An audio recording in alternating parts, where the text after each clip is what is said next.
My name is Vince Lavity. I'm a firefighter paramedic. I've been a firefighter for 15 years. I've been a paramedic for 17 years. My name's Chris Roeder. I'm 33. I've worked for Bremerton Fire for just over 6 years. And before that, I was a resident or a firefighter in training in South Kitsap for a year and a half. My name is Aaron Saniel. I'm a firefighter, IV tech for Bremerton Fire. I've been here since 2005, 38 years old. Been doing this now for 5 years. I'm Travis Calhoun, a probationary firefighter with Bremerton Fire Departments. I got hired 11 months ago, so yeah, pretty new at it. Basically what I do is everything. Everything to whatever's asked of me and whatever I see around that is needed to be done. When I was growing up, I had a neighbor, this was back in the 70s. I had a neighbor who, his dad was an LA City fireman. And as part of a project that his dad, it was kind of a first take your son to work day, and he kind of looked at me as another son, took me to work with him. The first time I walked into this firehouse was the first experience I'd really ever had with it. I walked in and there's all these, back then it was all men, but there's all these men that looked like my dad. When I was a little kid, I drew a picture of what I wanted to be when I grew up, and I was in 3rd grade when I drew the picture, and it was a fire truck and me driving a fire truck. And you know, when I was my previous job in the military, it was in some conflict, and in the middle of conflict, I looked back at what I wanted to do with my life and realized this wasn't it, and drew back right to that picture, and then got out a year later and started seeking this job. So growing up, I was either going to be a baseball player or a firefighter, and so I figured on probably about high school I wasn't going to be a professional baseball player. So I went to college after high school. Finished 3 years at University of Washington, found out about the resident program at South Kitsap and tested for the resident program there. And so after a year and a half, I got kind of frustrated but didn't give up, and literally weeks later I was driving in Port Orchard and I got a call from Chief McKinley, got offered a job. So at the time it seemed like forever, but after I was like, oh, I was only a year and a half, that wasn't bad. So. When I was real little, I decided I wanted to be a firefighter. We didn't have a lot of money, but we scraped by and we got child support, and actually I got to go to private schools, Catholic school. My mom used to have a beauty salon in our basement. That way she could work and see the kids. And she had a firefighter that would come by and see his wife get a perm. He was a Seattle captain. He was an old school firefighter that didn't believe in breathing apparatus and stuff, so he would have this little voice that talked like this. He would tell stories, and half of them I didn't understand, but I thought he was the coolest guy ever, so I wanted to do what he did, and pretty much that's where, start off your childhood dream, and I just never let go of mine. Today I'm fulfilling the role as an acting officer. I took the last promotional test, so when they need an officer, I can fill that role, like if people are on vacation or sick or whatnot. But usually I'm just a firefighter, so I drive the medic unit and engines, depending. Usually rotate them. One shift drive the engine, next shift drive the medic unit. So respond to fire and EMS calls. Probably the most important thing I do is, obviously the EMS work that we have to deal with on a day-to-day basis. The fires are few and frequent, and the chance of there being a life safety issue in the fires is pretty small. So generally the more important parts of our job are working with the EMS. Like any firefighter here or any other district, our primary responsibility is fire suppression, fire investigation. We respond with a fire engine company to put out house fires, car fires. The other portion of that, which to this day and age has become the vast majority of what we do, is emergency medical services. So I ride on, most of the time I ride on a paramedic unit, an ambulance, and so we respond to all aid calls for 911 calls within the city, and transport patients to the hospital.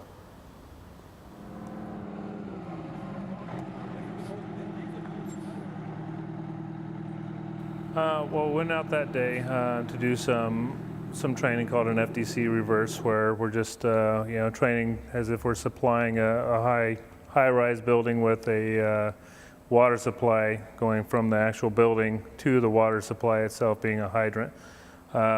Travis's role in that was doing relay pumping operations, where he was supplying one engine to another engine to increase the pressure and the volume of in case we have an extended driveway supply or we're, have elevation that we have to overcome. Basically, I was taking our backup engine, the 92s, and I was taking the hydrant with that and boosting up the pressure to our frontline engine. Didn't go as planned all the way across the board. Without even knowing it, I became a rear discharge baby. And yeah, I know my lesson now. I've been going out and doing it over again. That probably wouldn't be a good idea to do that, and if that's the case, then you need to verbalize that. Most probationary employees, no matter whether they come from another department with experience and come here, you're still a probationary employee, regardless of your experience. There's just different things that we do here from other places. Everybody's going to have a learning curve. There's going to be a little bit of time and a lapse of time where he's not going to know all the answers to the questions. So they may struggle right away or may at least appear to struggle. But then eventually, like anybody else, they all catch on. And a lot of it's he's eager to ask questions, and that's where he's learning a lot of his information. I didn't know anybody here, and it was really, really like nerve-wracking. Like, are they going to like me? Because, you had the few people that, like to have the fun of, oh, it's the probie, and joke. And then the other ones would, sit there and laugh and pull you aside and be like, all right, this is what you need to do to be successful here. And well, he's been assigned here for his third quarter or fourth quarter of his probation. Well, this actually ends up being 3 sections of probation, 3 trimesters, I guess. So we've got him for the last trimester of his probation. I've had him now for I think about 2.5 months. He's just now ending it up. He's got about another month left before he's done. He's been a great guy since he's been here. Real high energy. Can be a bit dorky at times, but he's a fun guy to be working with. He's a go-getter. Like most probationary firefighters, he's a go-getter. Real aggressive, upbeat, outgoing, exactly what we're looking for probationary employees, for any employee. Eager to not only to please, but eager to do the job, to learn, hungry for knowledge, hungry for information. That was at least my first impression. And then knowing that he was a Marine kind of makes it even easier to understand his personality and his way of thinking. Next is firefighter Calhoun from Bremerton Fire. Assisting Chief Duke is his dad, Joe Calhoun.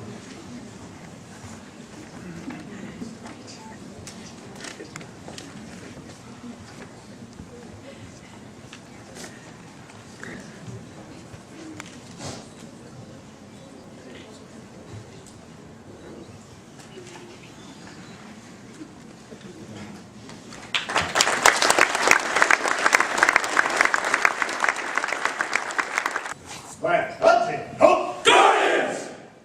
Class dismissed! Sir, yes, sir! Hoorah! Eddie. Guardians, are you motivated? Motivated, dedicated, hardcore, sir! Are you motivated? Motivated, dedicated, hardcore, sir! Delay gates, count! 1! We're the Guardians! 2! Not a job to do! 3! Come and follow me! 4! Protect your family! 1! 2!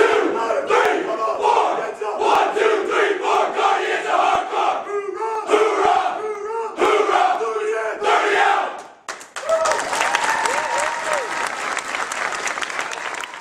we had a call for like a individual that possible heart attack. So we were pulling up to it, and I got out of the rig and was just trying to grab as much stuff as I could. I guess that I grabbed my radio and like put my radio down to open up the rear compartment and totally forgot it there. I don't remember doing it, but obviously it happened. I found a radio on the tailboard of the medic unit. Every time before a rig moves, you're supposed to do a 360 looking for any equipment, because it's easy. I mean, if you're involved in a call or something like that, you might set something down on the ground or on the rig, and so you do 360s to make sure. I mean, you're looking for people or trees or anything that would be in your way, but again, is looking for equipment to leave on the rig, because I mean, the stuff that we use is pretty expensive, and you don't want to have to be replacing them just for a simple mistake of leaving it, not paying attention and leaving it somewhere. It's not a good thing. It is, could be a very bad thing. Well, Travis left the radio on the back of the medic unit, and it fell off and was called in by a citizen. the citizen, obviously leaving yourself on the back of the medic unit and even losing control of, that's a tactical secured frequency that anybody could get a hold of and actually be able to, it's a breach of our HIPAA violations, and could cost them his job. If it goes into the wrong hands and the wrong people hear about it, liably, we're supposed to, bring it up to our chiefs in the first place, so could get fired over something like that. I got back here and I went right into the lieutenant's office and I was like, hey, I need it. And he goes, where's your radio? And I was like, that's what I came to talk to you about. You're under the microscope, people are looking at things, anything you do. They have that 1 year to figure out if you're going to be a fit for the fire department for the next 30 years and if all the guys are going to be able to work for you. And if you're leaving stuff laying around the station or on rigs, guys don't want to be cleaning up after you for 30 years.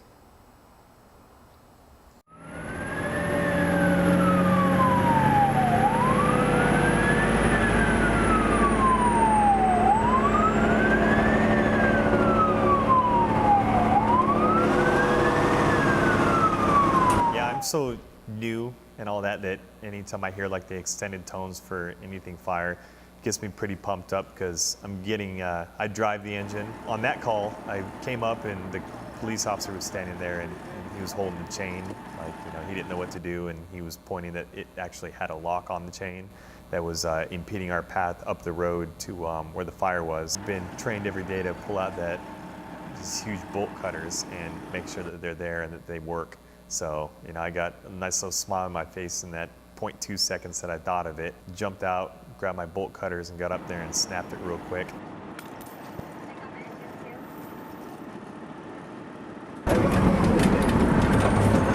I'll pull from bumper, right? Yep.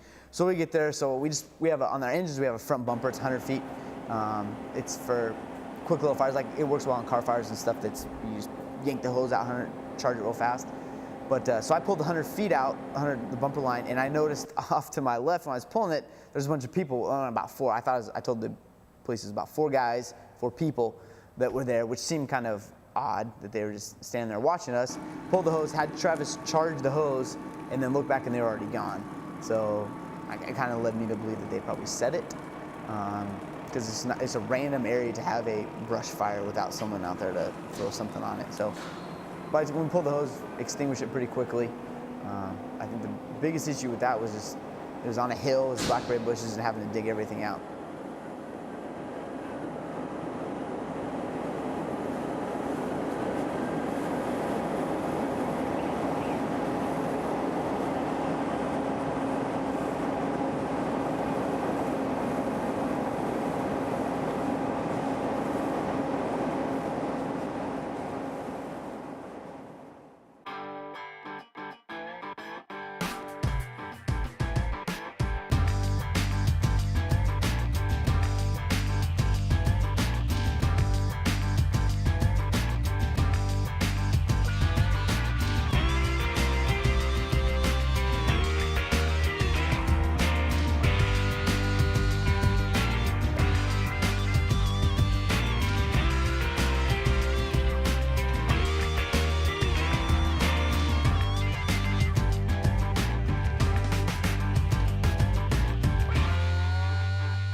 You want to skip hopping?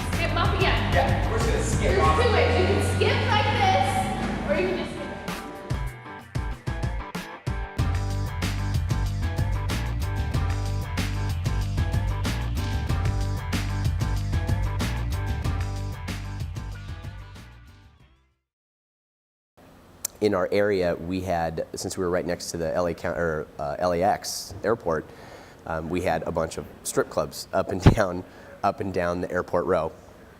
And one night we had gone there for an unresponsive, it just said unresponsive patient, didn't say who or what. So we go in through the front doors thinking, okay, well the aide calls back here, and met with the manager who says, hey, you got to come back here.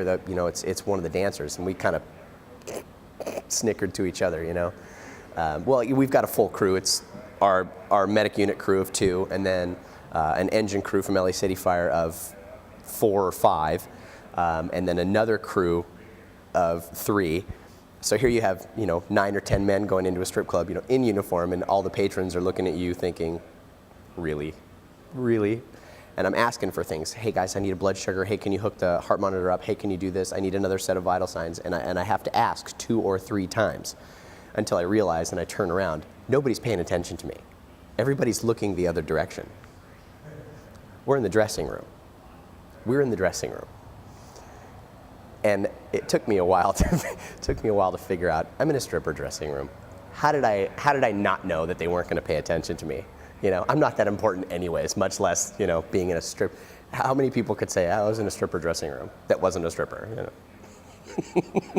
A mom called for her son, 6, 7-year-old kid or whatever. They had the forced air heating, they had the vents in their floor. And the vent was off, and somehow he got himself stuck.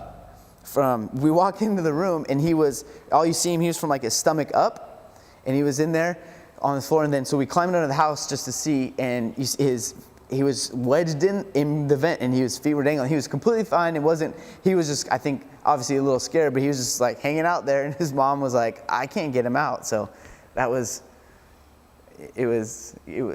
maybe funny is the wrong word, but it was interesting. No one was injured or anything like that. Just to see a kid stuck in between floors is kind of funny.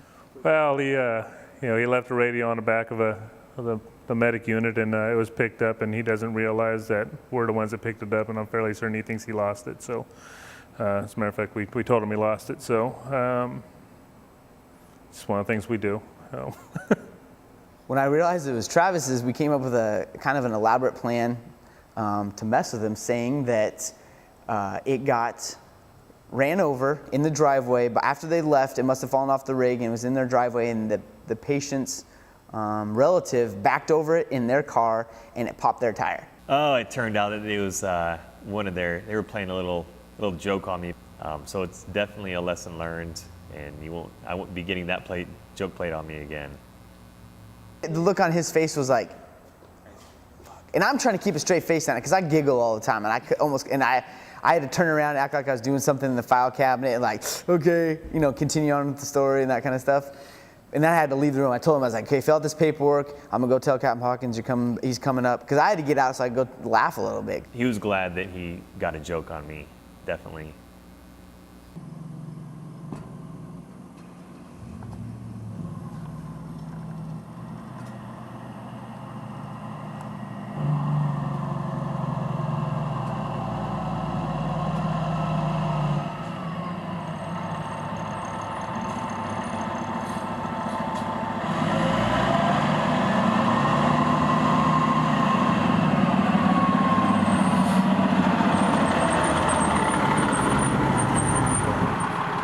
Probably already talked to the other rookies and probably already got the gist. And if that's the case, then you shouldn't make any mistakes anymore. That's the way I look at it. Kind of anxious to show what I've learned throughout the last year, and nervous about, if it doesn't go well, don't fall on my face, right? Engine 2 medic 2, we're going to take this hydrant. This is a simulated large brush fire down here on the left. We're ready to dive engine forward.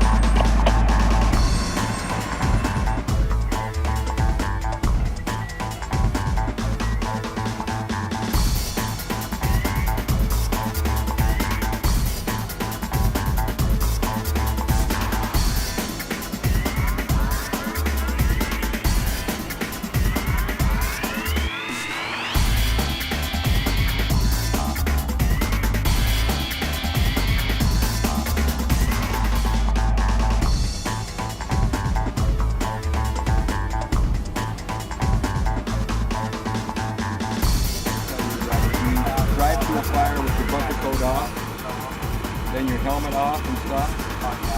If you pull up to a scene and things are going bad, you're more than likely going to go right into action. Although, here's what you say, where I do, As the because option. of confinement. That's right. And so I'm not going to, Just let him know that if you choose to not wear your bunker, you need to have it on. that's right. You need to stop and make that happen. Well, this phase of the operation, which is basically a probationary test for our new people, we just try to see what their proficiency level is in pumping. We sit down with him and we talk about all the deficiencies he's had, and we also talk about some of the good things that he's done too. It's always important to build your employees up, and so that's where we are right now. But yeah, it's more like I'm gonna go and find out what like how we do it. But yeah, obviously should have had that right. But yeah, other than that, I think it went pretty smooth.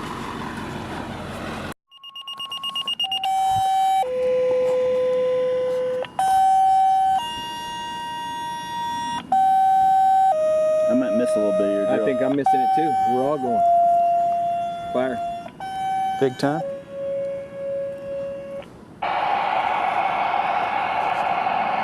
Spencom testing Bremerton Fire, tone 14. Or not. 9122. Test for some reason. I heard the hospital was testing this morning. Yeah, they were. So let's see how it is. That'd have been a good reason to miss class today.